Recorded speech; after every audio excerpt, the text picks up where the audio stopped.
હું જો તમને કહું કે તમારા પગની આંગળીઓથી હું તમારી પર્સનાલિટીના તમામ રાઝ ખોલી દઉં તો શું તમે માનશો?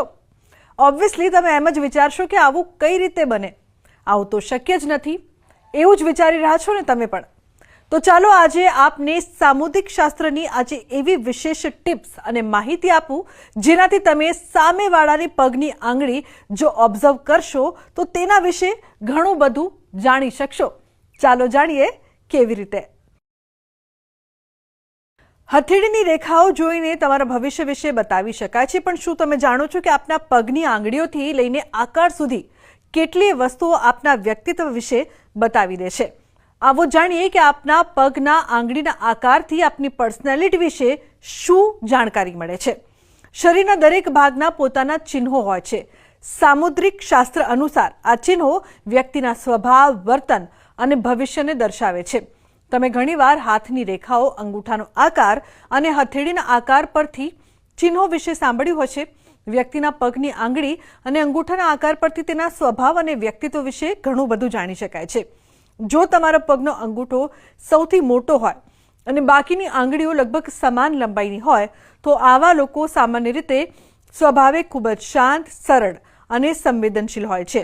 તેઓ કોઈ પણ પ્રકારના વિવાદને ટાળે છે અને નિર્ણય લેવામાં સમય લે છે.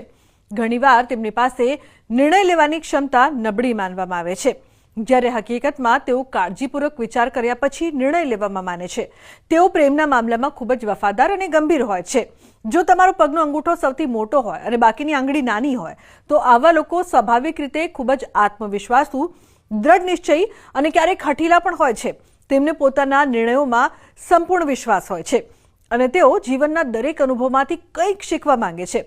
જો કે તેમનો દબદબો ધરાવતો સ્વભાવ ક્યારેક સંબંધોમાં પડકાર બની જાય છે. જો તમારા અંગૂઠાની લંબાઈ તમારી બીજી અને ત્રીજી આંગળી જેટલી જ હોય અને બાકીની બે આંગળીઓ ટૂંકી હોય તો આવા લોકો જવાબદાર, મહેનતુ અને પોતાના પરિવાર પ્રત્યે સમર્પિત હોય છે. બીજાઓને મદદ કરવી, તેમની ભૂલોની જવાબદારી લેવી અને હંમેશા સકારાત્મક વિચારવું એ તેમની વિશેષતાઓ છે. આ લોકો સંબંધો જાળવવામાં માને છે અને અત્યંત વિશ્વસનીય હોય છે.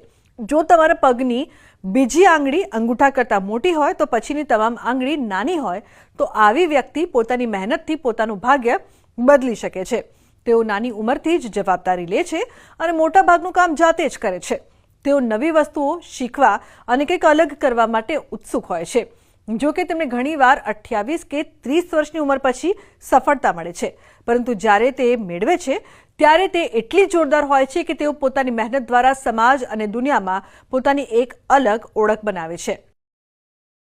સામુદ્રિક